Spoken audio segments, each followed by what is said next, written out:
ਵਾਹਿਗੁਰੂ ਜੀ ਕਾ ਖਾਲਸਾ ਵਾਹਿਗੁਰੂ ਜੀ ਕੀ ਫਤਿਹ।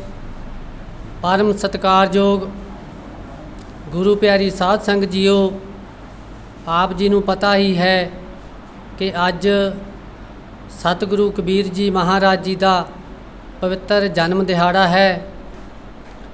उन्हां दा जन्म दिहाड़ा विश्व भर दे विच बड़े उत्साह प्यार सत्कार दे नाल मनाया जा रहा है।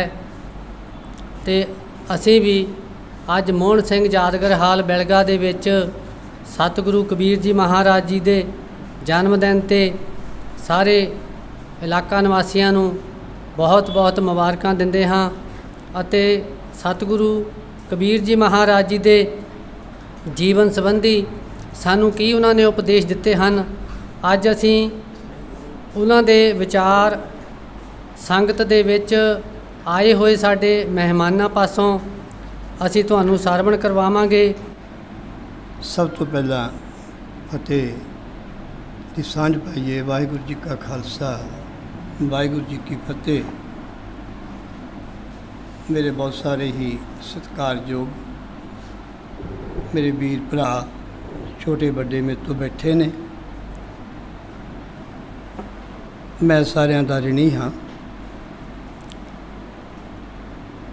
मेरे तो पहला बहुत कुछ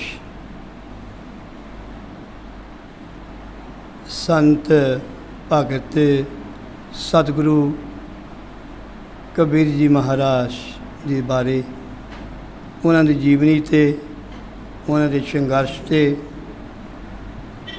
उन्होंने बाणी ते तुसीं आपो अपने विचार दिते आ। क्रांतिकारी विचार भी दिते आ, बाणी दे राही भी दिते आ। बड़ा मन नूं आनंद आया, सुकून आया। मैं धन्नवादी हाँ मेरे छोटे वीर सर रामपाल सिंह जी, बड़े वीर जिहड़े इन्हां दे हरजिंदर सिंह जी। ते अज आपां इन्हां दे सत्कारयोग, साडे भी सत्कारयोग और सारिਆਂ ਦੇ सत्कारयोग स्वर्गवासी सर मोहन सिंह जी के यादगारी हाल दे विच आपां संत कबीर जी महाराज जी का जन्म दिहाड़ा मना रहे हैं। दास ने जिन्ना क पढ़िया कोई इन्हां दी जन्म की तरीक कोई चंगी तरह मुकर्रर नहीं हुई। वैसे प्रोफैसर जिन्हों ने जिन्हां दियां पुस्तकां बहुत बहुत यूनीवर्सिटियां विच कॉलेजां च लगियां ने, दास ने पढ़ियां ने। 1398 दे विच इन्हां दा जिहड़ा जन्म मिथ्या गया, थोड़ा उधर उधर होएगा। जिहड़े इन्हां दी मृत्यु आ 1518 दे विच कुल इन्हां दी जिहड़ी एज है आरजू आ 120 साल दे लगभग मिथी गई है। सतगुरु रविदास जी तो बहुत ही छोटे सी। भगती लहर नूं प्रफुल्लित करन वास्ते ਜਾਂ ਕਰਨ ਲਈ जिन्ना योगदान इन्हां महापुरुषों ने पाया, मैं कहना असीं उन्हां नूं संभाल ही नहीं सके। भगती लहर वैसे तो 10वीं सदी ते पहला शुरुआत हो गई सी। दास ने तो पढ़िया 8-9वीं सदी तो ही शुरू हो गई। टोलियां में चल रही सी, टोलियां में रामानंद जी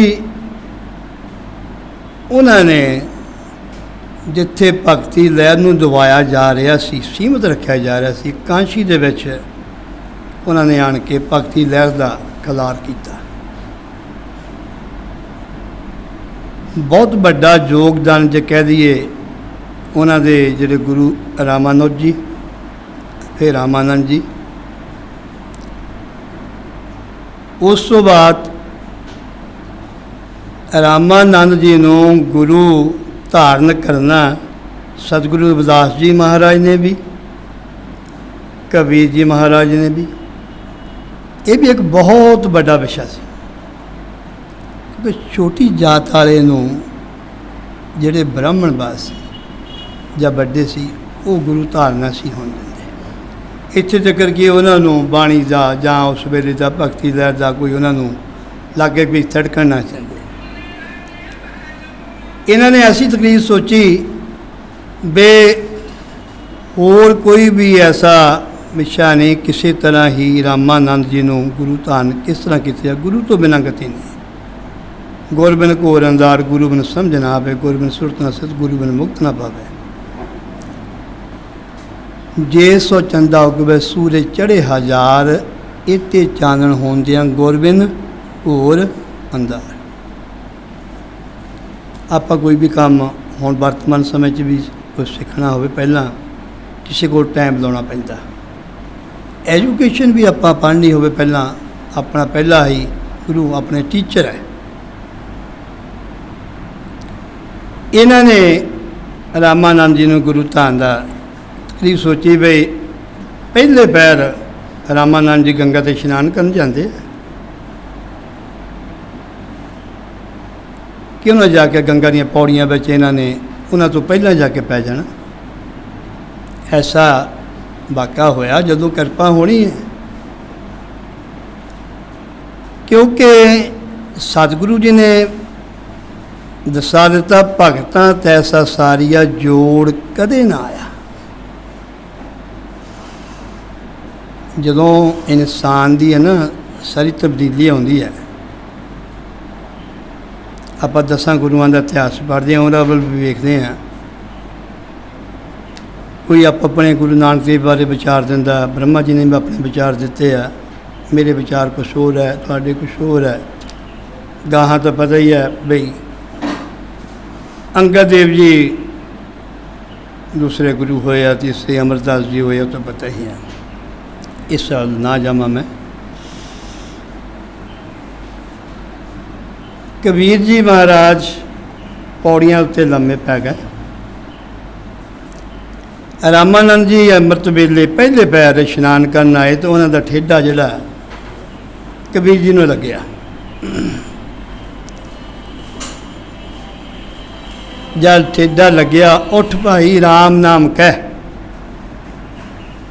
ਇੰਨੀ ਗੱਲ ਕਹਿਣ ਦੀ ਦੇਰ ਸੀ, ਕਬੀਰ ਜੀ ਨੇ ਚਰਨ ਪਕੜ ਲਏ। ਸੁਭਾ ਪਤਾ ਲੱਗਿਆ ਰਾਮਾਨੰਦ ਜੀ ਨੂੰ, ਉਹਨਾਂ ਨੂੰ ਬੁਲਾਇਆ। ਕਹਿੰਦੇ ਮਹਾਰਾਜ ਹੋਰ ਕੋਈ ਰਸਤਾ ਹੀ ਨਹੀਂ ਸੀ। ਸੋ ਇਸੇ ਤਰ੍ਹਾਂ ਹੀ ਰਵਿਦਾਸ ਜੀ ਮਹਾਰਾਜ ਨਾਲ ਕਬੀਰ ਜੀ ਰਾਮਾਨੰਦ ਜੀ ਸੰਗਤ ਕਰਕੇ ਉਸ ਵੇਲੇ ਜਿੰਨੀ ਵੀ ਐਜੂਕੇਸ਼ਨ ਸੀ ਨਾ, ਉਹ ਉਹਨਾਂ ਨੇ ਹਾਸਲ ਕੀਤੀ। ਤਾਂ ਇੰਨੀ ਵੱਡੀ ਉਹਨਾਂ ਦੀ ਜਿਹੜੀ ਬਾਣੀ ਹੈ, ਬਾਣੀ ਜਿੰਨੀ ਗੁਰੂ ਗ੍ਰੰਥ ਸਾਹਿਬ ਇਹਦੇ ਵਿੱਚ ਦਰਜ ਹੈ ਕਬੀਰ ਜੀ ਦੀ, ਉਸ ਤੋਂ ਬਾਅਦ ਜਿੰਨੇ ਵੀ ਦੋਹਰੇ ਆ, ਤੁਸੀਂ ਦੇਖਦੇ ਹੋਵੋਗੇ ਯੂਟਿਊਬਾਂ ਉੱਤੇ ਵੀ ਕਬੀਰ ਬਾਣੀ ਦਾ ਬਹੁਤ ਹੀ ਰਸ ਭਿੰਨਾ ਕੀਰਤਨ ਚੱਲਦਾ ਹੁੰਦਾ। ਆਮ ਭਗਵਿਆਂ ਕੱਪੜਿਆਂ ਵਾਲੇ ਮਹੱਲਿਆਂ ਵਿੱਚ ਵੀ, ਗਲੀਆਂ ਵਿੱਚ ਵੀ ਕਬੀਰ ਦੀ ਬਾਣੀ ਜਿਹੜੀ ਹੈ, ਜਿਹੜੀ ਗੁਰੂ ਗ੍ਰੰਥ ਸਾਹਿਬ ਤੋਂ ਬਾਹਰ ਹੀ ਹੈ, ਉਹਨੂੰ ਪੜ੍ਹਦੇ ਆ, ਬੜਾ ਆਨੰਦ ਆਉਂਦਾ ਸੁਣ ਕੇ। कबीरा खड़ा बाजार में मांगे सब की ख्याल ना कहूँ को दोस्त ना सिर्फ किसी को बैर। गुरु ग्रंथ साहब दे विच सब तो जारी जे भगतां दी बाणी विचों कबीर जी की बाणी आउंदी है। कोई समा ऐसा भी सीगा, दास ने उस समय नूं माणिया जदों अमृत वेले कबीर जी ते फरीद जी के श्लोक आउंदे सन। मैनूं याद है कि उस वेले टेबर कोटा पहला तुहाडे विचों जिहड़े किरती लोग बाहर दुबई नूं गए है, मेरा ख्याल तुहाडे बजुर्ग गए होने। उस तो पहला बड़ा उन्होंने संघर्ष किया जाके, उदों पहला वो टेप रिकॉर्डां बाहरों लियाउंदे हुंदे सी। ते सानूं भी मौका मिलिया भी टेप रिकॉर्ड भर के ले जानी है कबीर जी के श्लोकां दी, फरीद जी के श्लोकां दी। कोई सोहनी जबान वाला रस वाला पाठी सिंह होवे जिहदी जबान दे राहीं उस श्लोकां दी बाणी का उच्चारण होवे तो उत्ते भरिया जाए, तो बाहर वो इकट्ठे होकर फिर अमृत वेले वो बाणी लाउंदे सी। ਹੁਣ ਵੀ ਵਾਹਿਗੁਰੂ ਜੀ ਕੀ ਫਤਿਹ। ਅੱਜ ਆਪਾਂ ਸਵਰਗੀਆ ਸਰਦਾਰ ਮੋਹਨ ਸਿੰਘ ਯਾਦਗਾਰ ਹਾਲ ਵਿਖੇ ਸਾਹਿਬ ਸਤਿਗੁਰੂ ਕਬੀਰ ਮਹਾਰਾਜ ਜੀ ਦੇ 624ਵੇਂ ਪ੍ਰਕਾਸ਼ ਦਿਹਾੜੇ ਦੇ ਸੰਬੰਧ ਵਿੱਚ ਇਕੱਤਰ ਹੋਏ ਹਾਂ। ਸਾਹਿਬ ਸਤਿਗੁਰੂ ਕਬੀਰ ਮਹਾਰਾਜ ਜੀ ਦਾ ਜੋ ਪ੍ਰਕਾਸ਼ ਦਿਹਾੜਾ 1398 ਈਸਵੀ ਨੂੰ ਕਾਂਚੀ ਬਨਾਰਸ ਤਰਹਲਾ ਨਾਮੀ ਤਲਾਬ ਦੇ, ਜੋ ਉਸ ਟਾਈਮ ਤਰਹਲਾ ਨਾਮੀ ਤਲਾਬ ਬੜਾ ਮਸ਼ਹੂਰ ਸੀ, ਉੱਥੇ ਹੋਇਆ। ਇਤਿਹਾਸਕ ਜਾਣਕਾਰੀ ਅਨੁਸਾਰ ਪਤਾ ਲੱਗਦਾ ਹੈ ਕਿ ਸਤਿਗੁਰੂ ਕਬੀਰ ਮਹਾਰਾਜ ਜੀ ਇੱਕ ਵਿਧਵਾ ਬ੍ਰਾਹਮਣੀ ਦੇ ਪੇਟੋਂ ਪੈਦਾ ਹੋਏ, ਪਰ ਲੋਕ ਲਾਜ ਤੋਂ ਡਰਦੀ ਉਸ ਵਿਧਵਾ ਬ੍ਰਾਹਮਣੀ ਨੇ ਸਤਿਗੁਰੂ ਕਬੀਰ ਮਹਾਰਾਜ ਦੀ ਬਾਲ ਅਵਸਥਾ ਵਿੱਚ ਨਵ ਜੰਮੇ ਬੱਚੇ ਨੂੰ ਤਰਹਲਾ ਨਾਮੀ ਤਲਾਬ ਦੇ ਨੇੜੇ ਕਿਸੇ ਝਾੜੀ ਦੇ ਵਿੱਚ ਰੱਖ ਦਿੱਤਾ। ਉੱਥੇ ਇੱਕ ਮੁਸਲਮਾਨੀ ਪਰਿਵਾਰ ਜੋ ਜੁਲਾਹਾ ਪਰਿਵਾਰ ਨਾਲ ਸੰਬੰਧਿਤ ਸਨ, ਔਰਤ ਦਾ ਨਾਮ ਨੀਮਾ ਸੀ ਅਤੇ ਉਸਦੇ ਆਦਮੀ ਦਾ ਨਾਮ ਨੀਰੂ ਸੀ। ਜਦੋਂ ਉਹ ਆਪਣੇ ਘਰ ਦੇ ਰਾਤ ਦੇ ਖਾਣੇ ਵਾਸਤੇ ਲੱਕੜ ਵਗੈਰਾ ਇਕੱਠੀ ਕਰ ਰਹੇ ਸਨ ਤਾਂ ਇੱਕ ਬੱਚੇ ਦੇ ਰੋਣ ਦੀ ਆਵਾਜ਼ ਆਈ। ਤਾਂ ਉਸ ਨੀਮਾ ਨੇ ਘਰ ਵਿੱਚ ਨਾ ਔਲਾਦ ਹੋਣ ਕਰਕੇ ਮਨ ਵਿੱਚ ਮਮਤਾ ਜਾਗੀ ਅਤੇ ਉਸਨੇ ਜਾ ਕੇ ਬੱਚੇ ਨੂੰ ਚੁੱਕ ਲਿਆ। ਨਵ ਜੰਮਿਆ ਬੱਚਾ ਜਦੋਂ ਉਸਨੇ ਆਪਣੇ ਛਾਤੀ ਨਾਲ ਲਾਇਆ ਅਤੇ ਉਹ ਬੱਚਾ ਰੋਣੋਂ ਬੰਦ ਹੋ ਗਿਆ, ਤਾਂ ਮਨ ਵਿੱਚ ਇਤਨਾ ਖੁਸ਼ੀ ਹੋਈ ਕਿ ਉਹਨਾਂ ਨੇ ਬੱਚੇ ਨੂੰ ਆਪਣੇ ਪਾਸ ਰੱਖਣ ਦੀ ਆਪਣੇ ਪਤੀ ਨੂੰ ਬੇਨਤੀ ਕੀਤੀ ਅਤੇ ਪਤੀ ਨੇ ਇਹ ਕਿਹਾ ਕਿ ਠੀਕ ਹੈ, ਤੇਰੀ ਗੱਲ, ਬੱਚਾ ਨਵ ਜੰਮਿਆ ਹੈ, ਇਸ ਦਾ ਕੋਈ ਬਾਲੀ ਵਾਰਸ ਨਹੀਂ, ਪਰ ਆਪਾਂ ਕੁਝ ਸਮਾਂ ਇੱਥੇ ਬੈਠ ਕੇ ਦੇਖਦੇ ਹਾਂ, ਜੇ ਕੋਈ ਇਸ ਨੂੰ ਲੈਣ ਵਾਸਤੇ ਆ ਜਾਵੇਗਾ ਤਾਂ ਆਪਾਂ ਉਸ ਨੂੰ ਇਹ ਬੱਚਾ ਸੌਂਪ ਦੇਵਾਂਗੇ। ਹਾਂ, ਇੱਕ ਗੱਲ ਜ਼ਰੂਰ ਹੈ, ਆਪਾਂ ਸ਼ਾਮ ਤੱਕ ਉਡੀਕ ਕਰਦੇ ਹਾਂ, ਜੇ ਅਗਰ ਇਸ ਬੱਚੇ ਨੂੰ ਆਪਾਂ ਛੱਡ ਕੇ ਗਏ ਤਾਂ ਕੋਈ ਜਾਨਵਰ ਇਸ ਨੂੰ ਖਾ ਜਾਵੇਗਾ, ਇਸ ਲਈ ਆਪਾਂ ਸ਼ਾਮ ਤੱਕ ਇੰਤਜ਼ਾਰ ਕਰਦੇ ਹਾਂ। ਅਤੇ ਉਹ ਇਸ ਤਰ੍ਹਾਂ ਸ਼ਾਮ ਤੱਕ ਇੰਤਜ਼ਾਰ ਕਰਦੇ ਰਹੇ, ਪਰ ਕੋਈ ਨਾ ਆਇਆ। ਅਤੇ ਸ਼ਾਮ ਦੇ ਸਮੇਂ ਜਦੋਂ ਆਪਣੇ ਘਰ ਗਏ ਤਾਂ ਉਸ ਬੱਚੇ ਨੂੰ ਨਾਲ ਲੈ ਗਏ, ਜਾ ਕੇ ਉਸ ਦਾ ਪਾਲਣ ਪੋਸ਼ਣ ਕੀਤਾ। ਨੀਮਾ ਅਤੇ ਨੀਰੂ ਨੇ ਸਤਿਗੁਰੂ ਕਬੀਰ ਮਹਾਰਾਜ ਜੀ ਦਾ ਪਾਲਣ ਪੋਸ਼ਣ ਕੀਤਾ।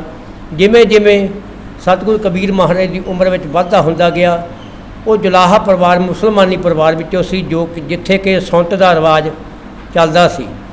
ਅਤੇ ਜਦੋਂ ਕੁਝ ਵੱਡਾ ਹੋਇਆ, 5-7 ਸਾਲ ਦਾ ਹੋਇਆ, ਅਤੇ ਸਾਰੇ ਸ਼ਰੀਕੇ ਭਾਈਚਾਰੇ ਨੇ ਅਤੇ ਸਾਰਿਆਂ ਨੇ ਇਕੱਤਰ ਹੋ ਕੇ ਉਹਨਾਂ ਦੀ ਸੁੰਤ ਕਰਨ ਲਈ ਦਿਨ ਮੁਕਰਰ ਕੀਤਾ ਗਿਆ। ਜਦੋਂ ਦਿਨ ਮੁਕਰਰ ਕੀਤਾ ਗਿਆ ਅਤੇ ਸਤਿਗੁਰੂ ਕਬੀਰ ਮਹਾਰਾਜ ਜੀ ਦੀ ਸੁੰਤ ਜਦੋਂ ਕਰਨ ਲੱਗੇ ਤਾਂ ਉਹ ਸੁੰਤ ਹੋ ਨਹੀਂ ਸੀ ਰਹੀ, ਕਿਉਂਕਿ ਸਤਿਗੁਰੂ ਕਬੀਰ ਮਹਾਰਾਜ ਆਪਣੀ ਬਾਣੀ ਵਿੱਚ ਵੀ ਲਿਖਦੇ ਨੇ, ਸੁੰਤ ਕੀਏ ਤੁਰਕ ਜੇ ਹੋਏਗਾ ਔਰਤ ਕਾ ਕਿਆ ਕਰੀਏ, ਸੁੰਤ ਕੀਏ ਤੁਰਕ ਜੇ ਹੋਏਗਾ ਔਰਤ ਕਾ ਕਿਆ ਕਰੀਏ, ਅੱਧ ਸ੍ਰੀ ਨਾਰ ਨਾ ਛੋਡੇ ਤਾਤੇ ਹਿੰਦੂ ਹੀ ਰਹੀਏ। ਕਹਿੰਦੇ ਜੇ ਸੁੰਤ ਕਰਨ ਨਾਲ ਕੋਈ ਆਦਮੀ ਮੁਸਲਮਾਨ ਬਣਦਾ ਹੈ ਅਤੇ ਔਰਤ ਦੀ ਸੁੰਤ ਕਿਵੇਂ ਕਰਨੀ ਹੈ। ਅਤੇ ਜਦੋਂ ਸੁੰਤ ਕਰਨ ਲੱਗੇ ਅਤੇ ਸੁੰਤ ਕਰਨ ਦੇ ਸਮੇਂ ਜੋ ਅੰਗ ਕੱਟਿਆ ਜਾਂਦਾ, ਜੋ ਮਾਸ ਕੱਟਿਆ ਜਾਂਦਾ, ਉਹ ਕੱਟ ਨਹੀਂ ਹੋਇਆ, ਤਾਂ ਉਹਨਾਂ ਨੇ ਰੌਲਾ ਪਾ ਦਿੱਤਾ ਕਿ ਇਹ ਕਿਸੇ ਭੂਤ ਪ੍ਰੇਤ ਔਂਤ ਪ੍ਰੇਤ ਦਾ ਬੱਚਾ ਹੈ। ਨੀਰੂ ਨੂੰ ਕਿਹਾ ਕਿ ਜਿੱਥੋਂ ਲੈ ਕੇ ਆਇਆ ਉਸ ਨੂੰ ਛੱਡ ਕੇ ਆ, ਨਹੀਂ ਤਾਂ ਇਹ ਤੇਰੇ ਘਰ ਦਾ ਖਾਤਮਾ ਕਰ ਦੇਵੇਗਾ। ਪਰ ਬੱਚੇ ਨਾਲ ਪਿਆਰ ਹੀ ਇਤਨਾ ਪੈ ਗਿਆ ਸੀ, ਉਹਨਾਂ ਨੇ ਕਹਿ ਦਿੱਤਾ ਕਿ ਜੋ ਮਰਜ਼ੀ ਹੋ ਜਾਵੇ, ਅਸੀਂ ਇਸ ਬੱਚੇ ਨੂੰ ਨਹੀਂ ਛੱਡ ਸਕਦੇ। ਉਹਨਾਂ ਨੇ ਬੱਚੇ ਨੂੰ ਆਪਣੇ ਘਰ ਵਿੱਚ ਰੱਖ ਲਿਆ, ਭਾਵੇਂ ਮੁਹੱਲੇ ਵਾਲਿਆਂ ਨੇ ਜਾਂ ਪਿੰਡ ਵਾਸੀਆਂ ਨੇ ਉਸ ਦਾ ਵਿਰੋਧ ਵੀ ਕੀਤਾ, ਅਤੇ ਕਾਜੀ ਮੁੱਲਾ ਅਤੇ ਮੌਕੇ ਦੇ ਹਾਕਮ ਪੰਡਤ, ਕਿਉਂਕਿ ਧਰਮ ਦੇ ਠੇਕੇਦਾਰ ਆਮ ਤੌਰ 'ਤੇ ਜੇ ਕੋਈ ਚੰਗੀ ਗੱਲ ਕਰਦਾ ਹੈ ਤਾਂ ਆਮ ਤੌਰ 'ਤੇ ਧਰਮ ਦੇ ਠੇਕੇਦਾਰ ਹੀ ਵਿਤਕਰਾ ਕਰਦੇ ਨੇ। ਉਹਨਾਂ ਨੇ ਸਤਿਗੁਰੂ ਕਬੀਰ ਮਹਾਰਾਜ ਜੀ ਨਾਲ ਨਫ਼ਰਤ ਕਰਨੀ ਸ਼ੁਰੂ ਕਰ ਦਿੱਤੀ। ਇੱਕ ਦਿਨ ਕੈਸਾ ਵਾਕਿਆ ਹੋਇਆ ਕਿ ਸਤਿਗੁਰੂ ਕਬੀਰ ਮਹਾਰਾਜ ਜੀ ਦੀ ਇਸ ਭਗਤੀ ਤੋਂ ਨਾ ਜਰ ਹੋਏ, ਅਤੇ ਉਹਨਾਂ ਨੇ ਜਾ ਕੇ ਸਿਕੰਦਰ ਲੋਧੀ ਬਾਦਸ਼ਾਹ ਦੇ ਪਾਸ ਸ਼ਿਕਾਇਤ ਕੀਤੀ ਕਿ ਇੱਕ ਕਬੀਰ ਨਾਂ ਦਾ ਜੁਲਾਹਾ ਪਰਿਵਾਰ ਵਿੱਚੋਂ ਲੜਕਾ ਹੈ ਜੋ ਸਾਡੀ ਰੀਸ ਕਰ ਰਿਹਾ ਹੈ। ਅਸੀਂ ਜੋ ਕੁਝ ਕਹਿੰਦੇ ਹਾਂ ਆਪਣੇ ਦੋਸਤ ਮਿੱਤਰ ਇਕੱਠੇ ਕਰਕੇ ਉਹ ਸਾਡੇ ਲੋਕਾਂ ਨੂੰ ਸੰਘਰਸ਼ ਦਾ ਪਾਠ ਪੜ੍ਹਾ ਰਿਹਾ ਹੈ। ਇਹੋ ਜਿਹੀਆਂ ਗੱਲਾਂ ਕੀਤੀਆਂ ਕਿ ਰਾਜਾ ਕ੍ਰੋਧ ਵਿੱਚ ਆ ਗਿਆ। ਰਾਜੇ ਸਿਕੰਦਰ ਨੇ ਸਤਿਗੁਰੂ ਕਬੀਰ ਮਹਾਰਾਜ ਜੀ ਨੂੰ ਬੁਲਾਇਆ, ਅਤੇ ਜਦੋਂ ਇਹ ਗੱਲਾਂ ਕੀਤੀਆਂ, ਪਰ ਸਤਿਗੁਰੂ ਕਬੀਰ ਮਹਾਰਾਜ ਪਰਮਾਤਮਾ 'ਤੇ ਵਿਸ਼ਵਾਸ ਰੱਖਣ ਵਾਲੇ ਰਾਜੇ ਨੂੰ ਇਹੋ ਜਿਹੀਆਂ ਗੱਲਾਂ ਦਾ कह रहे हैं कि राजा गुस्से में आके उसने हुक्म दे दिता कि इसनूं हाथी के अगे बन के सुट दिता जाए। तो उधर हाथी नूं शराब पवा के पिला के सतगुरु कबीर महाराज जी के अगे लिया। गौंड राग में गुरु ग्रंथ साहब के विच दर्ज बाणी में सतगुरु कबीर महाराज आप लिखते ने, भुजा बांध पिला कर डारियो, हस्त करोप मूंड में मारियो, हस्त भाग के चीसा मारे, या मूड़ के हों बलिहारे। कि सतगुरु कबीर महाराज जी के हथ पैर बन के एक मस्त शराब नाल मस्त हाथी के अगे सुट दिता गया। मुहावत हाथी नूं घेर घेर के सतगुरु कबीर महाराज जी नूं कुचलण वास्ते लियाउंदा है, पर वो हाथी सतगुरु कबीर महाराज जी नूं नमस्कार करके पिछे वल भजदा है। मुहावत फिर घेर घेर के लियाउंदा है तो वो हाथी फिर पिछे भजदा है। फिर उही काजी जिसने फतवा दिता सी वो मुहावत नूं बार बार कह रहा है कि तू क्यों नहीं इसनूं कबीर नूं मारिया, पर मुहावत बथेरी कोशिश करता है, नहीं गल बनी। तो हाथी ने गुस्से में आके उस मुहावत नूं अपनी सुंड नाल थले सुट लिया तो उस मुहावत नूं ही कुचल दिता। तो सतगुरु कबीर महाराज जी नूं उस सुंड दे नाल चुक के अपनी पिठ के उत्ते बिठा के सारे नगर में सतगुरु कबीर महाराज जी की जय जयकार हुई।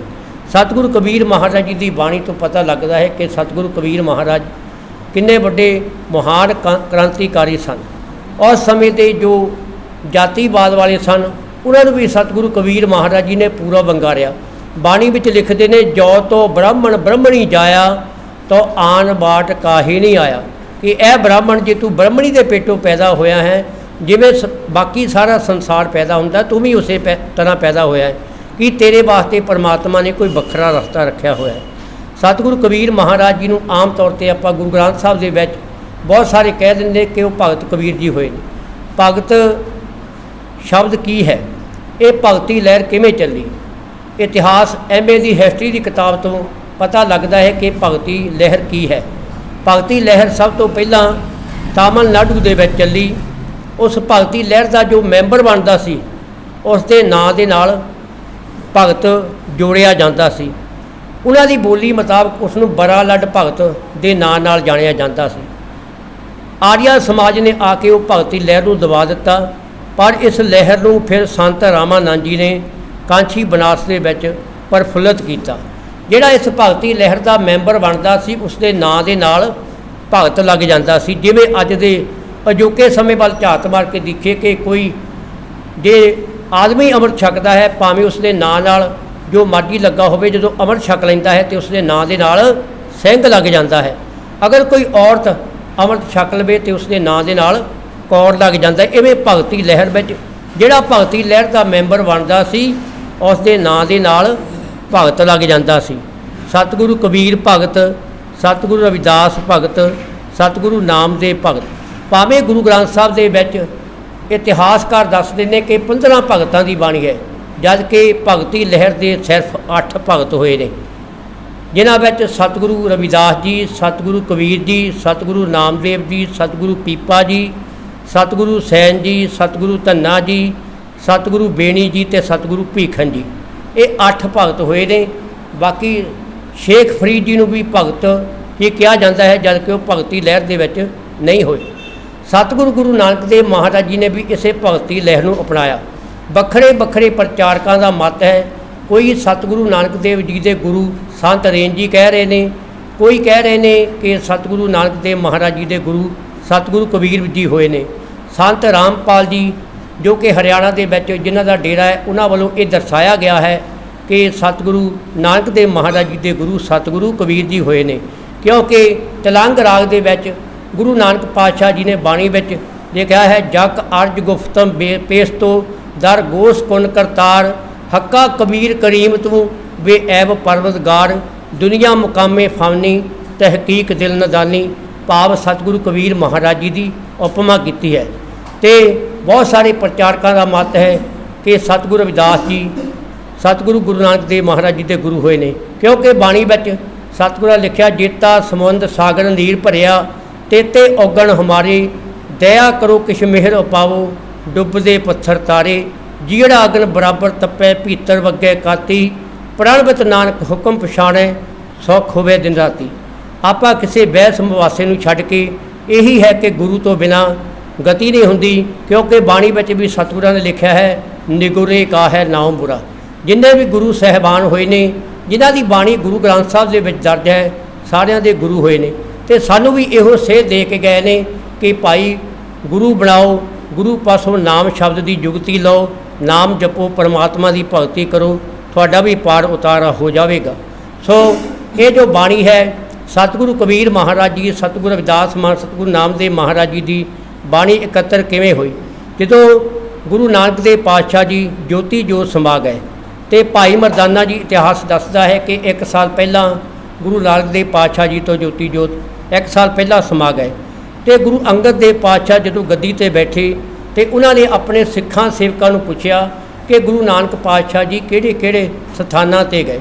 ਅਤੇ ਉਹਨਾਂ ਦੇ ਦੱਸਿਆ ਕਿ ਸਾਨੂੰ ਤਾਂ ਇਤਨਾ ਪਤਾ ਨਹੀਂ ਪਰ ਭਾਈ ਬਾਲਾ ਜੀ ਉਸ ਟਾਈਮ ਮੌਜੂਦ ਸਨ। ਗੁਰੂ ਅੰਗਦ ਦੇਵ ਪਾਤਸ਼ਾਹ ਆਪ ਭਾਈ ਬਾਲਾ ਜੀ ਦੇ ਪਾਸ ਗਏ। ਭਾਈ ਬਾਲਾ ਜੀ ਨੇ ਜਾ ਕੇ ਵਿਚਾਰ ਵਟਾਂਦਰਾ ਕੀਤਾ ਅਤੇ ਪੁੱਛਿਆ ਕਿ ਭਾਈ ਬਾਲਾ ਜੀ, ਤੁਹਾਨੂੰ ਤਾਂ ਪਤਾ ਹੈ ਕਿ ਗੁਰੂ ਨਾਨਕ ਦੇਵ ਪਾਤਸ਼ਾਹ ਕਿਹੜੇ ਕਿਹੜੇ ਸੰਤਾਂ ਮਹਾਂਪੁਰਸ਼ਾਂ ਕੋ ਗਏ? ਅਤੇ ਭਾਈ ਬਾਲਾ ਜੀ ਗੁਰੂ ਦਾ ਹੁਕਮ ਮੰਨ ਕੇ ਹੋਰ ਸਿੱਖ ਸੰਗਤਾਂ ਨੂੰ ਨਾਲ ਲੈ ਕੇ ਕਾਂਛੀ ਬਨਾਰਸ, ਜਿੱਥੇ ਜਿੱਥੇ ਸੰਤ ਮਹਾਂਪੁਰਸ਼ਾਂ ਕੋ ਗੁਰੂ ਨਾਨਕ ਦੇਵ ਪਾਤਸ਼ਾਹ ਗਏ ਸਨ, ਉੱਥੇ ਗਏ ਅਤੇ ਜੋ ਵੀ ਬਾਣੀ ਉਸ ਸਮੇਂ ਉਹਨਾਂ ਨੂੰ ਮਿਲੀ ਉਹ ਸਾਰੀ ਲਿਆ ਕੇ ਪੋਥੀਆਂ ਦੇ ਰੂਪ ਵਿੱਚ ਗੁਰੂ ਅੰਗਦ ਦੇਵ ਮਹਾਰਾਜ ਜੀ ਨੇ ਅੰਕਿਤ ਕੀਤੀ ਅਤੇ ਗੁਰੂ ਅਰਜਨ ਦੇਵ ਮਹਾਰਾਜ ਜੀ ਨੇ ਫਿਰ ਗੁਰੂ ਗ੍ਰੰਥ ਸਾਹਿਬ ਜੀ ਦਾ ਨਿਰਮਾਣ ਕੀਤਾ। ਸੋ ਸਤਿਗੁਰਾਂ ਦੇ ਕਹਿਣ ਦਾ ਭਾਵ ਹੈ ਕਿ ਪਰਮਾਤਮਾ ਦੀ ਭਗਤੀ ਨਾ ਕਿਸੇ ਜਾਤ, ਨਾ ਕਿਸੇ ਪਾਤ ਵਿੱਚ, ਨਾ ਕਿਸੇ ਹੰਕਾਰ ਵਿੱਚ ਆ ਕੇ ਕੀਤੀ ਜਾਂਦੀ ਹੈ। ਸਤਿਗੁਰੂ ਕਹਿੰਦੇ ਜੋ ਜਨ ਤੁਮਰੀ ਭਗਤ ਕਰਨ ਤੇ ਤਿੰਨ ਕੇ ਕਾਜ ਸਵਾਰਤਾ। ਕਿ ਹੈ ਪਰਮਾਤਮਾ ਜਿਹੜੇ ਜਨ ਤੇਰੀ ਭਗਤੀ ਕਰਦੇ ਨੇ, ਭਾਵੇਂ ਉਹ ਕਿਸੇ ਜਾਤ ਵਿੱਚੋਂ ਪੈਦਾ ਹੋਏ, ਭਾਵੇਂ ਕਿਸੇ ਦੇਸ਼ ਵਿੱਚ ਪੈਦਾ ਹੋਏ ਹੋਣ, ਜਿਹੜੇ ਤੇਰੀ ਭਗਤੀ ਕਰਦੇ ਨੇ ਅਸਲੀ ਭਗਤ ਉਹੀ ਨੇ। ਤਾਂ ਸਤਿਗੁਰੂ ਕਬੀਰ ਮਹਾਰਾਜ ਜੀ ਦੀ ਜ਼ਿੰਦਗੀ ਦਾ ਫਲਸਫਾ ਆਪਾਂ ਸਾਰੇ ਜਾਣਦੇ ਹਾਂ। ਗੁਰੂ ਗ੍ਰੰਥ ਸਾਹਿਬ ਵਿੱਚ ਪਵਿੱਤਰ ਬਾਣੀ ਦੇ ਜੋ ਸ਼ਲੋਕ ਨੇ ਜਾਂ ਹੋਰ ਵੀ ਸਤਿਗੁਰੂ ਕਬੀਰ ਮਹਾਰਾਜ ਜੀ ਦੀ ਬਾਣੀ ਹੈ ਉਹ ਆਪਾਂ ਪੜ੍ਹਦੇ ਸੁਣਦੇ ਹਾਂ, ਜੋ ਇੱਕ ਸਾਨੂੰ ਚੰਗੀ ਸੇਧ ਦਿੰਦੀ ਹੈ। ਸੋ ਮੈਂ ਤਾਂ ਨਗਰ ਨਿਵਾਸੀਆਂ ਨੂੰ, ਆਪਣੇ ਵੀਰਾਂ ਭੈਣਾਂ ਨੂੰ ਇਹੀ ਬੇਨਤੀ ਕਰਦਾ ਹਾਂ ਕਿ ਸਤਿਗੁਰੂ ਮਹਾਰਾਜ ਦੀ ਬਾਣੀ ਨੂੰ ਪੜ੍ਹਿਆ ਜਾਏ, ਬਾਣੀ 'ਤੇ ਅਮਲ ਕੀਤਾ ਜਾਏ, ਜਿਵੇਂ ਬਾਣੀ ਕਹਿੰਦੀ ਹੈ ਆਪਣੇ ਆਪ ਨੂੰ ਉਸੇ ਤਰ੍ਹਾਂ ਢਾਲਿਆ ਜਾਏ, ਤਦ ਹੀ ਸਾਡਾ ਜੀਵਨ ਵਧੀਆ ਬਣ ਸਕਦਾ। ਅੱਜ ਆਪਾਂ ਸਰਦਾਰ ਮੋਹਨ ਸਿੰਘ ਬਿਲਗਾ ਹਾਲ ਵਿੱਚ ਸਤਿਗੁਰੂ ਕਬੀਰ ਸਾਹਿਬ ਜੀ ਦਾ ਜਨਮ ਦਿਨ 624ਵਾਂ ਜਨਮ ਦਿਨ ਮਨਾ ਰਹੇ ਹਾਂ। ਸੋ ਸਤਿਗੁਰੂ ਕਬੀਰ ਜੀ ਦੇ 624ਵੇਂ ਜਨਮ ਦਿਨ ਦੀਆਂ ਸਾਰੀਆਂ ਸੰਗਤਾਂ ਨੂੰ ਬਹੁਤ ਬਹੁਤ ਵਧਾਈਆਂ। ਸਤਿਗੁਰੂ ਕਬੀਰ ਜੀ ਕਾਂਛੀ ਵਿੱਚ ਪੈਦਾ ਹੋਏ ਤਾਂ ਉਸ ਵੇਲੇ ਬਹੁਤ ਜ਼ਿਆਦਾ ਭਿੰਨ ਭੇਦ ਸੀ, ਜਾਤੀ ਪਾਤੀ ਦਾ ਨਿਜ਼ਾਮ ਜਿਹੜਾ ਉਹ ਭਾਰੂ ਸੀ। ਸਤਿਗੁਰੂ ਜੀ ਨੇ ਜਦ ਇਹ ਗੱਲ ਮਹਿਸੂਸ ਕੀਤੀ ਕਿ ਇੱਥੇ ਇਨਸਾਨ ਨਾਲ ਵਿਤਕਰਾ ਕਰਦਾ ਹੈ, ਤਾਂ ਸਤਿਗੁਰੂ ਜੀ ਨੇ ਇਸ ਗੱਲ ਨੂੰ ਲੈ ਕੇ ਆਪਣਾ ਸੰਘਰਸ਼ ਸ਼ੁਰੂ ਕੀਤਾ ਕਿ ਇਨਸਾਨ ਬਰਾਬਰ ਹੁੰਦੇ ਆ। ਉਹਨਾਂ ਨੇ ਆਪਣੀ ਬਾਣੀ ਵਿੱਚ ਵੀ ਕਿਹਾ ਕਿ ਅਬਲ ਅੱਲਾ ਨੂਰ ਅਪਾਇਆ, ਕੁਦਰਤ ਕੇ ਸਭ ਬੰਦੇ, ਏਕ ਨੂਰ ਤੇ ਸਭ ਜਗ ਉਪਜਿਆ, ਕੌਣ ਭਲੇ ਕੋ ਮੰਦੇ। ਕੋਈ ਊਚ ਨਹੀਂ, ਕੋਈ ਨੀਚ ਨਹੀਂ। ਤਾਂ ਜਦੋਂ ਉਹਨਾਂ ਨੇ ਇਹ ਸੰਘਰਸ਼ ਆਰੰਭਿਆ ਤਾਂ ਮੌਕੇ ਦੀਆਂ ਹਕੂਮਤਾਂ ਨੇ ਜਾਂ ਜਿਹੜੇ ਲੋਕਾਂ ਦੇ ਇਹ ਗੱਲ ਹੱਕ 'ਚ ਜਾਂਦੀ ਸੀ ਕਿ ਊਚ ਨੀਚ ਪੈਦਾ ਕਰਕੇ ਉਹ ਆਪਣਾ ਰਾਜ ਸਥਾਪਿਤ ਰੱਖਣਾ ਚਾਹੁੰਦੇ ਸੀ, ਆਪਣੇ ਹੱਕ ਜਿਹੜੇ ਮਹਿਫੂਜ਼ ਰੱਖਣਾ ਚਾਹੁੰਦੇ ਸੀ, ਤਾਂ ਉਹਨਾਂ ਨੇ ਉਹਨਾਂ ਦੇ ਸੰਘਰਸ਼ ਦਾ ਵਿਰੋਧ ਕੀਤਾ। ਬਹੁਤ ਸਾਰੇ ਕਬੀਰ ਸਾਹਿਬ ਨੂੰ ਤਸੀਹੇ ਦਿੱਤੇ ਗਏ, ਪਰ ਸਤਿਗੁਰੂ ਕਬੀਰ ਸਾਹਿਬ ਜੀ ਅਡੋਲ ਆਪਣੀ ਇਸ ਗੱਲ 'ਤੇ ਪਹਿਰਾ ਦਿੰਦੇ ਹੋਏ ਲੋਕਾਂ ਵਿੱਚ ਆਪਣੀ ਇਸ ਗੱਲ ਨੂੰ ਲੈ ਕੇ ਜਾਂਦੇ तो बहुत सारे शब्द उन्होंने गुरबाणी विच भी उन्होंने दर्ज है, गुरु ग्रंथ साहब विच भी उन्होंने बहुत सारे बाणी जिहड़ी है वो दर्ज है। पर क्रांतिकारी योद्धा, क्रांतिकारी रहबर सतगुरु कबीर जी इस देश अंदर बराबरता की गल नूं लैके चले सी, पर 624 साल बीतण दे बाद भी वो गल जिहड़ी आ वो पूरी होई नज़र नहीं आउंदी। उन्हां दे समकाली सतगुरु रविदास जी महाराज, सतगुरु गुरु नानक देव जी महाराज, वो भी इस गल नूं लैके इस देश अंदर उन्होंने संघर्ष किया। पर अज असी ये गल महसूस करते हैं कि जो वो महापुरुष इस देश अंदर बराबरता की गल करना चाहते सी जां बराबरता की गल लियाना चाहते सी, वो अज भी जिहड़ा इस देश अंदर नज़र नहीं आ रही।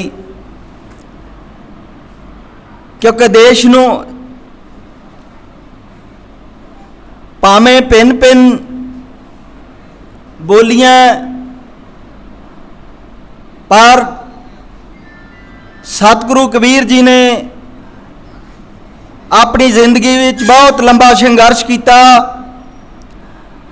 बहुत सारिया यात्रावां कीतियां,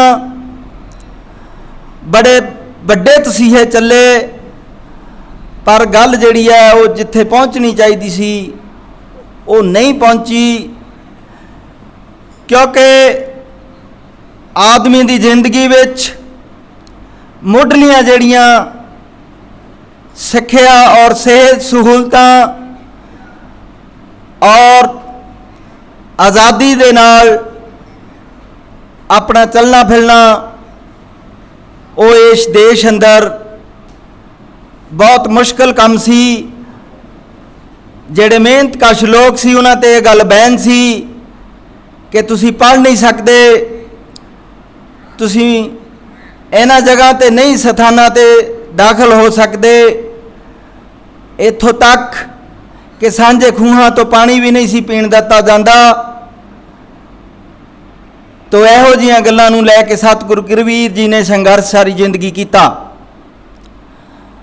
तो अज भी जदों असी देश के हालात देखते हैं कि आदमी नूं, इंसान नूं जीवन दे लई सिक्ख्या बहुत जरूरी है। क्योंकि पढ़िया लिखिया मनुख जिहड़ा उहदे च बाकियां दे मुकाबले बुद्धि वल जिहड़ा वो ज़्यादा हुंदा है। जदों बंदे बुद्धि वल ज़्यादा होवे उहदे चेतनता हुंदी है, जदों चेतनता हुंदी है तो इंसान मनुख जिहड़ा वो तरक्की करदा है। तो ये पहली गल बैन की गई मौके दे हुक्मरानां वल्लों कि तुसी पढ़ नहीं सकते, तुसी गुरबाणी सुन नहीं सकते। तो इस गल नूं तोड़न दे लई सतगुरु कबीर जी ने ये संघर्ष जारी रखा। सतगुरु नामदेव जी, सतगुरु कबीर जी, सतगुरु रविदास जी, गुरु नानक देव जी, उन्होंने तो बाद 10 ही पातशाहियां ने इस संघर्ष नूं जारी रखा। सो अज गुरुआं दा फलसफा श्री गुरु ग्रंथ साहब जी की शक्ल विच साडे कोल मौजूद है, पर वो फलसफा ही जिहड़ा उहनूं असीं सिर्फ मत्थे टेकण तक ही जिहड़ा सीमित रह गए। जो गुरुआं की सोच सी कि इहनूं विचार के पढ़ांगे, पढ़ के अपने जीवन विच तब्दीली लियावांगे ताकि इस देश अंदर बराबरता लियाई जा सके। ਸਰਬੱਤ ਦੇ ਉਹ ਭਲੇ ਵਾਲੀ ਸੋਚ ਜਿਹੜੀ ਆ ਉਹ ਦੇਸ਼ ਅੰਦਰ ਲਾਗੂ ਕੀਤੀ ਜਾ ਸਕੇ। ਪਰ ਅਫਸੋਸ ਕਿ ਗੁਰੂਆਂ ਦੀ ਸੈਂਕੜੇ ਸਾਲ ਦੀ ਘਾਲਣਾ ਤੋਂ ਬਾਅਦ ਵੀ ਜੋ ਗੱਲ ਬਣਾਉਣਾ ਚਾਹੁੰਦੇ ਸੀ ਉਹ ਨਹੀਂ ਹਾਲੇ ਤੱਕ ਬਣ ਸਕੀ। ਭਾਵੇਂ ਉਹਨਾਂ ਤੋਂ ਬਾਅਦ ਡਾਕਟਰ ਅੰਬੇਡਕਰ ਸਾਹਿਬ ਨੇ ਆਪਣੀ ਸਾਰੀ ਜ਼ਿੰਦਗੀ ਲਾ ਦਿੱਤੀ ਇਸ ਗੱਲ ਲਈ, ਪਰ ਜਿਨ੍ਹਾਂ ਲੋਕਾਂ ਦੀ ਇਹ ਜ਼ਰੂਰਤ ਬਣਦੀ ਸੀ ਉਹਨਾਂ ਨੂੰ ਇੱਕ ਚੀਜ਼ ਨੇ ਪਿੱਛੇ ਖਿੱਚ ਲਿਆ ਕਿ ਅਸੀਂ ਸੋਚਦੇ ਰਹੇ ਸਾਨੂੰ ਕੀ, ਇਹ ਦੂਜੇ ਆਪੇ ਕਰ ਲੈਣਗੇ, ਆਪਾਂ ਆਪਣਾ ਕੰਮ ਕਰੋ। ਸੋ ਇਸ ਗੱਲ ਲਈ ਇਹ ਜਿਹੜੀ ਲਹਿਰ ਹੈ ਪਿੱਛੇ ਰਹੀ। ਉਸ ਤੋਂ ਬਾਅਦ ਜਿਨ੍ਹਾਂ ਲੋਕਾਂ ਦੇ ਇਹ ਗੱਲ ਹੱਕ 'ਚ ਜਾਂਦੀ ਸੀ ਕਿ ਮੱਥੇ ਟੇਕ ਕੇ ਕੰਮ ਨੂੰ ਟਪਾ ਦਿਓ, ਉਸ ਗੱਲ ਨੇ ਵੀ ਇਸ ਲਹਿਰ ਨੂੰ ਬਹੁਤ ਪਿੱਛੇ ਖਿੱਚਿਆ। ਅੱਜ ਜੇ ਅਸੀਂ ਦੇਖੀਏ ਸਾਡੇ ਦੇਸ਼ ਅੰਦਰ ਅੱਜ ਵੀ ਜਿਹੜਾ ਮਿਹਨਤ ਕਸ਼ ਹੈ ਉਹਦੇ ਤੋਂ ਬੜਾ ਤਰੀਕੇ ਦੇ ਨਾਲ ਪੜ੍ਹਾਈ ਖੋਹ ਲਈ।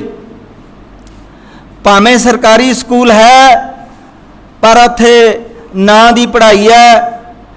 ਅਫਸੋਸ ਇਸ ਗੱਲ ਦਾ ਵੀ ਹੈ ਕਿ ਜਿਹੜੇ ਮਿਹਨਤ ਕਸ਼ ਲੋਕਾਂ 'ਚੋਂ ਟੀਚਰ ਹੈ ਉਹਨਾਂ 'ਚੋਂ ਬਹੁਤ ਸਾਰੇ ਲੋਕਾਂ ਨੇ ਆਪਣੇ ਬੱਚੇ ਜਿਹੜੇ ਆ ਮਾਡਲ ਸਕੂਲਾਂ 'ਚ ਲਾਏ ਆ, ਪਰ ਸਰਕਾਰੀ ਸਕੂਲਾਂ 'ਚੋਂ ਤਨਖਾਹ ਲੈ ਕੇ ਉਹ ਟਾਈਮ ਪਾਸ ਕਰਦੇ। ਬਹੁਤ ਸਾਰੇ ਜਿਹੜੇ ਲੋਕ ਹੈ ਸਕੂਲ ਜਾ ਕੇ, ਬਹੁਤ ਸਾਰੇ ਟੀਚਰਾਂ ਦੀ ਤਾਂ ਇਹ ਵੀ ਗੱਲ ਹੈ ਕਿ ਉਹ ਹਾਜ਼ਰੀ ਲਾ ਕੇ ਘਰ ਦੇ ਕੰਮ ਜਿਹੜੇ ਆ ਜਾਂ ਯੂਨੀਅਨਾਂ ਦੇ ਜਿਹੜੇ ਕੰਮ ਹੈ ਉਹ ਸਕੂਲ ਦੇ ਟਾਈਮ 'ਚ ਕਰਦੇ ਆ, ਬਾਕੀ ਸਮੇਂ ਤੇ ਸ਼ਾਮ ਨੂੰ ਜਿਹੜਾ ਉਹ ਆਪਾਂ ਇੰਜੋਏ ਕਰਦੇ ਆ।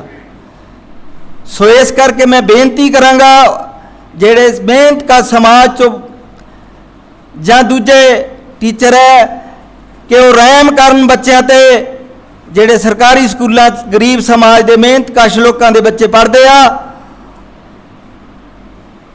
ਉਹਨਾਂ ਤੇ ਉਹ ਰਹਿਮ ਕਰਨ, ਉਹਨਾਂ ਤੇ ਉਹ ਮਿਹਰ ਕਰਨ, ਤਾਂ ਕਿ ਉਹ ਵੀ ਉਹ ਸਟੂਡੈਂਟ ਜਿਹੜੇ ਆ ਆਪਣੀ ਜ਼ਿੰਦਗੀ ਵਿੱਚ ਤਰੱਕੀ ਕਰ ਸਕਣ।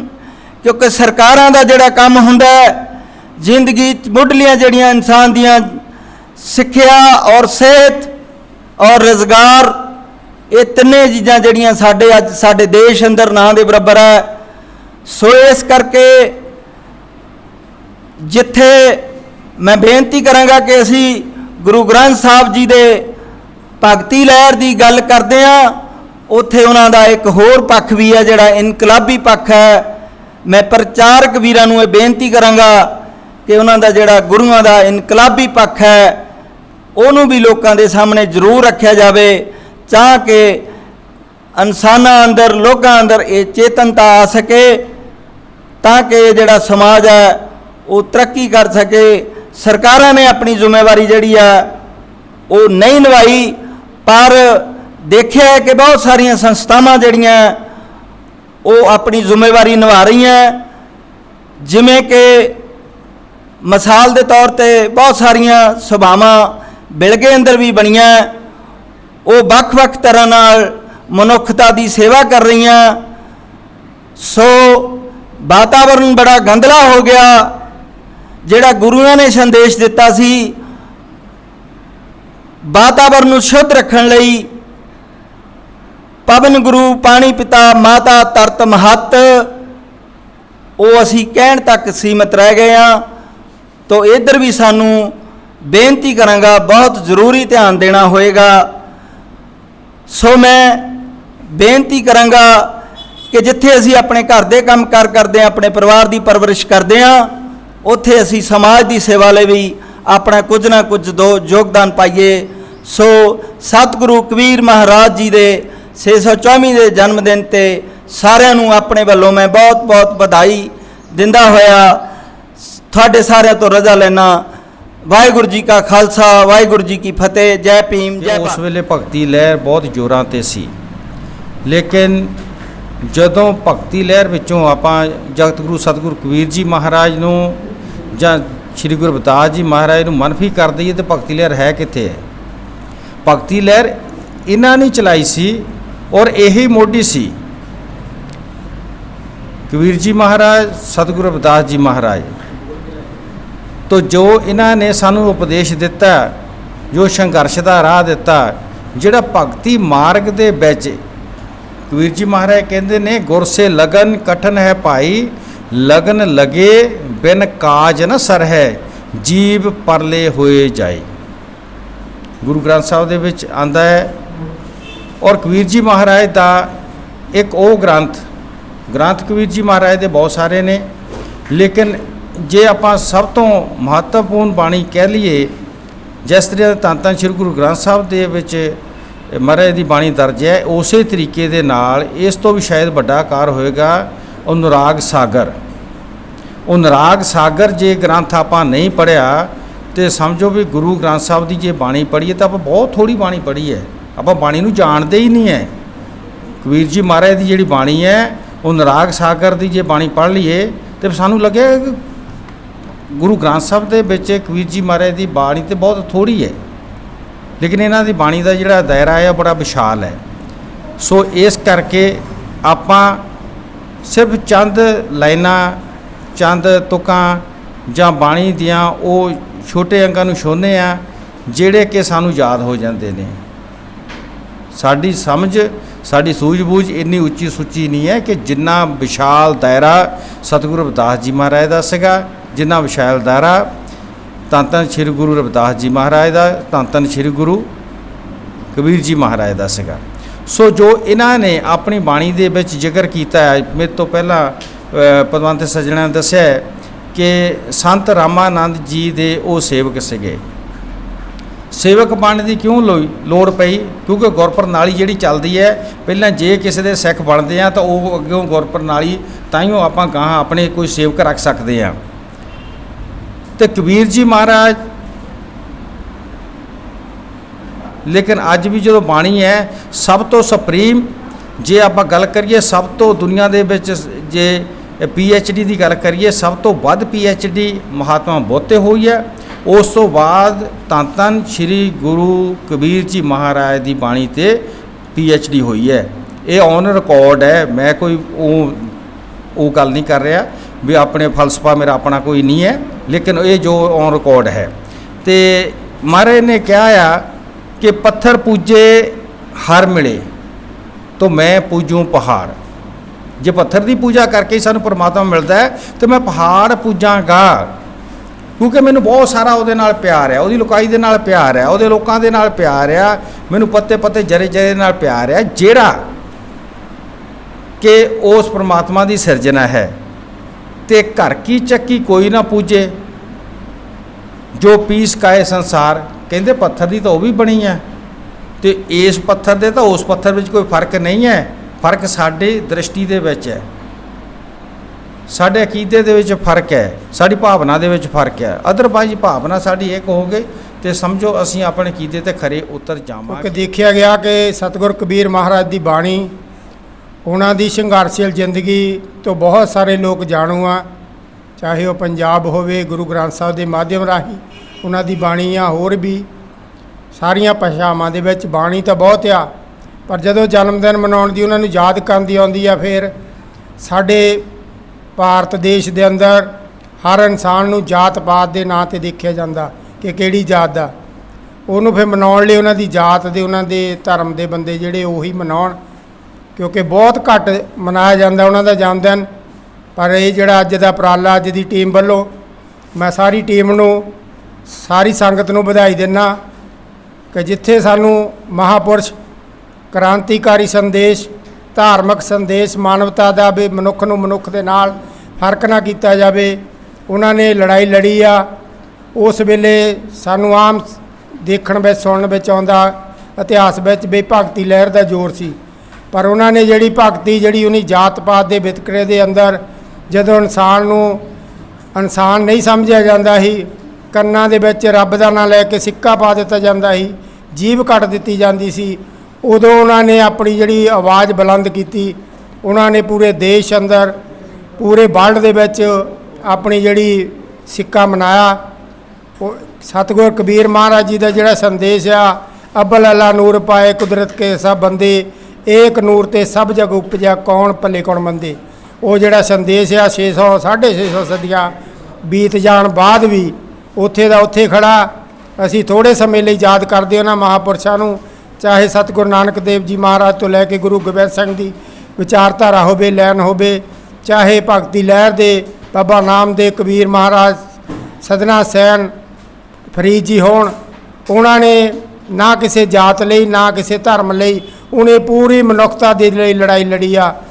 ਉੱਚੇ ਨੀਵੇਂ ਜਿਹੜੇ ਸਮਝੇ ਜਾਂਦੇ ਲੋਕਾਂ ਨੂੰ ਇੱਕ ਬਰਾਬਰ ਕਰਨ ਦੇ ਲਈ ਉਹਨੀ ਲੜਾਈ ਲੜੀ। ਉਹਨਾਂ ਦੀ ਵਿਚਾਰਧਾਰਾ ਨੂੰ ਆਪਾਂ ਅੱਗੇ ਲਿਜਾਣ ਲਈ ਇਸ ਜਿਹੇ ਉਪਰਾਲੇ ਦੇ ਵਿੱਚ ਵੱਧ ਤੋਂ ਵੱਧ ਸਾਥ ਦੇਣਾ ਚਾਹੀਦਾ। ਸਾਰਿਆਂ ਦਾ ਧੰਨਵਾਦ। ਸਤਿਗੁਰ ਕਬੀਰ ਮਹਾਰਾਜ ਦੇ ਨਾਂ 'ਤੇ ਅੱਜ ਦੀ ਜਿਹੜੀ ਇਹ ਸਮਾਗਮ ਆ, ਉਹਨਾਂ ਵੱਲੋਂ ਸਾਰਿਆਂ ਨੂੰ ਅੱਜ ਅਸੀਂ ਦੇਸ਼ ਵਿਦੇਸ਼ ਦੀ ਸੰਗਤ ਨੂੰ ਵਧਾਈ ਦਿੰਦੇ ਹਾਂ। ਸਤਿਗੁਰ ਕਬੀਰ ਮਹਾਰਾਜ ਦੀ ਗੁਰੂ ਪਿਆਰੀ ਸਾਧ ਸੰਗਤ ਜੀ, ਉਹ ਜਿਹੜਾ ਸਮਾਂ ਸੀ ਜਦੋਂ ਭਗਤ ਕਬੀਰ ਜੀ ਦਾ ਜਨਮ ਹੋਇਆ, ਉਸ ਵੇਲੇ ਭਗਤੀ ਲਹਿਰ ਚਲਦੀ ਸੀ। ਉਸ ਵੇਲੇ ਹਿੰਦੂ ਧਰਮ ਦੇ ਵਿੱਚ ਬਹੁਤ ਜ਼ਿਆਦਾ ਕੁਰੀਤੀਆਂ ਆ ਚੁੱਕੀਆਂ ਸੀ। ਉਸ ਕੁਰੀਤੀਆਂ ਦਾ ਸਾਹਮਣਾ ਕਰਨ ਵਾਸਤੇ ਭਗਤਾਂ ਨੇ ਉਹਨਾਂ ਨੂੰ, ਜਿਸ ਤਰ੍ਹਾਂ ਆਪਾਂ ਕਹਿ ਸਕਦੇ ਹਾਂ ਕਿ ਪਰਮਾਤਮਾ ਨੇ ਇਸ ਧਰਤੀ 'ਤੇ ਭੇਜਿਆ, ਔਰ ਹਿੰਦੂ ਧਰਮ ਦੇ ਵਿੱਚ ਜੋ ਕੁਰੀਤੀਆਂ ਸੀ, ਜਾਤ ਪਾਤ ਦੀਆਂ, ਊਚ ਨੀਚ ਦੀਆਂ, ਉਹਨਾਂ ਦਾ ਇਹਨਾਂ ਨੇ ਡਟ ਕੇ ਮੁਕਾਬਲਾ ਕੀਤਾ ਅਤੇ ਜੋ ਛੋਟੀਆਂ ਜਾਤਾਂ ਕਹਿੰਦੇ ਸਨ, ਉਹਨਾਂ ਨੂੰ ਜਿਉਣ ਦਾ ਇੱਕ ਢੰਗ ਦੱਸਿਆ। ਭਗਤ ਕਬੀਰ ਜੀ ਉਹਨਾਂ ਨੂੰ ਅੱਜ ਅਸੀਂ ਸ਼ਰਧਾ ਦੇ ਫੁੱਲ ਬੜੇ ਪਿਆਰ ਤੇ ਸਤਿਕਾਰ ਨਾਲ ਉਹਨਾਂ ਨੂੰ ਯਾਦ ਕਰਦੇ ਹਾਂ। ਗੁਰੂ ਪਿਆਰੀ ਸਾਧ ਸੰਗਤ ਜੀ, ਭਗਤ ਕਬੀਰ ਜੀ ਭਾਰਤ ਦੇ ਭਗਤੀ ਪਰੰਪਰਾਵਾਂ ਦੇ ਉੱਘੇ ਸੰਤ ਸਨ, ਜਿਨ੍ਹਾਂ ਨੇ ਪ੍ਰਭੂ ਪ੍ਰੇਮ ਅਤੇ ਲੋਕਾਈ ਦੀ ਭਲਾਈ ਹਿੱਤ ਆਪਣੇ ਸੰਪੂਰਨ ਜੀਵਨ ਅਰਪਣ ਕਰ ਦਿੱਤਾ। ਪਰਮਾਤਮਾ ਦਾ ਸੰਦੇਸ਼ ਜੋ ਸੀ ਉਹ ਲੋਕਾਂ ਤੱਕ ਲਿਜਾਣ ਅਤੇ ਮਾਨਵਤਾ ਦੀ ਸੇਵਾ ਕਰਦੇ ਹੋਏ ਇਹਨਾਂ ਨੇ ਜਿਹੜੀ ਬਾਣੀ ਦੀ ਰਚਨਾ ਕੀਤੀ ਸੀ, ਉਹ ਮੌਜੂਦਾ ਸਮੇਂ ਵਿੱਚ ਬਹੁਤ ਜ਼ਿਆਦਾ ਅਸਰਦਾਰ ਹੈ। ਅੱਜ ਵੀ ਅਸੀਂ ਇਹਨਾਂ ਦੀ ਬਾਣੀ ਪੜ੍ਹ ਕੇ ਨਦਰੋ ਨਦਰੀ ਨਿਹਾਲ ਹੋ ਜਾਂਦੇ ਹਾਂ ਔਰ ਆਪਣੇ ਜੀਵਨ ਨੂੰ ਇਹਨਾਂ ਦੀ ਬਾਣੀ ਤੋਂ ਸੇਧ ਜਿਹੜੀ ਆ ਉਹ ਬਹੁਤ ਵਧੀਆ ਢੰਗ ਨਾਲ ਅਸੀਂ ਲੈ ਸਕਦੇ ਹਾਂ। ਇਹਨਾਂ ਦੀ ਬਾਣੀ ਧੰਨ ਧੰਨ ਸ੍ਰੀ ਗੁਰੂ ਗ੍ਰੰਥ ਸਾਹਿਬ ਜੀ ਦੇ ਵਿੱਚ ਦਰਜ ਹੈ, ਔਰ ਜਦੋਂ ਪ੍ਰਭਾਤੀ ਰਾਗ ਹੁੰਦਾ ਹੈ, ਜਦੋਂ ਅਸੀਂ ਬਾਣੀ ਪੜ੍ਹਦੇ ਹਾਂ ਤਾਂ ਸਵੇਰ ਨੂੰ ਅਸੀਂ ਇਹਨਾਂ ਦੇ ਜਦੋਂ ਸ਼ਲੋਕ ਪੜ੍ਹਦੇ ਹਾਂ ਤੇ ਸਾਨੂੰ ਇਹਨਾਂ ਦੀ ਵਿਚਾਰਧਾਰਾ ਅਤੇ ਇਹਨਾਂ ਦੀ ਜੋ ਵੀ ਸਾਨੂੰ ਰਸਤਾ ਦੱਸਿਆ ਹੈ ਉਸ ਬਾਰੇ ਸਾਨੂੰ ਪਤਾ ਲੱਗਦਾ ਹੈ। ਗੁਰੂ ਪਿਆਰੀ ਸਾਧ ਸੰਗਤ ਜੀ, ਇਹਨਾਂ ਦਾ ਜੀਵਨ ਜੋ ਸੀ ਉਹ ਕੋਈ ਸਿੱਧਾ ਸਾਦਾ ਜੀਵਨ ਨਹੀਂ ਸੀ ਕਿ ਕਿਸੇ ਅਮੀਰ ਦੇ ਘਰ ਪੈਦਾ ਹੋ ਗਏ, ਗੱਡੀਆਂ ਸੀ, ਨਹੀਂ। ਇਹਨਾਂ ਦਾ ਜੋ ਜੀਵਨ ਸੀ ਉਹ ਬਹੁਤ ਸੰਘਰਸ਼ਮਈ ਸੀ। ਕਾਰਨ ਕੀ ਸੀ ਕਿ ਉੱਚੀਆਂ ਜਾਤਾਂ ਵਾਲੇ, ਧਰਮਾਂ ਵਾਲੇ, ਨੀਵੀਆਂ ਜਾਤਾਂ ਵਾਲਿਆਂ ਨੂੰ ਪਰਮਾਤਮਾ ਦਾ ਨਾਮ ਲੈਣ ਨਹੀਂ ਸੀ ਦਿੰਦੇ। ਹਿੰਦੂ ਧਰਮ ਦੇ ਵਿੱਚ ਔਰ ਮੁਸਲਿਮ ਧਰਮ ਦੇ ਵਿੱਚ ਇਹਨਾਂ ਨੇ ਜੋ ਵੀ ਕੁਰੀਤੀਆਂ ਸਨ ਉਸ ਦਾ ਆਪਣੇ ਹਿਸਾਬ ਨਾਲ ਵਿਰੋਧ ਕੀਤਾ।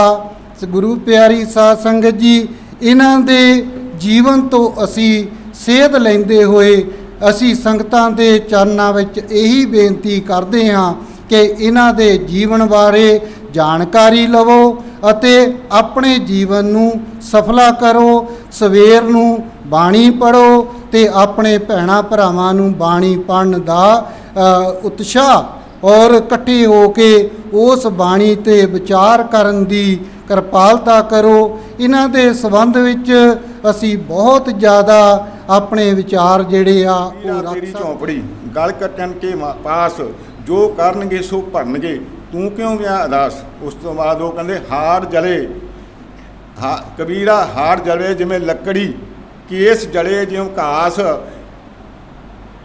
ਤੇ ਜੱਗ ਜੜਨਾ ਵੇਖ ਕੇ ਪੀਰਾ ਤੂੰ ਕਿਉਂ ਪਿਆ ਅਦਾਸ। ਉਦੋਂ ਬਾਅਦ ਉਹ ਹੋਰ ਉਦੋਂ ਵੱਡੀ ਗੱਲ ਲਿਖਦੇ ਆ, ਕੰਕਰ ਪੱਥਰ ਜੋੜ ਕੇ ਤੈਂ ਮਸਜਿਦ ਲਈ ਚੁਣਾ, ਕਾਜੀ ਮੁੱਲਾ ਵਾਂਗ ਦੇਣ ਕਿਉਂ ਬਹਿਰਾ ਹੋਇਆ ਖੁਦਾ।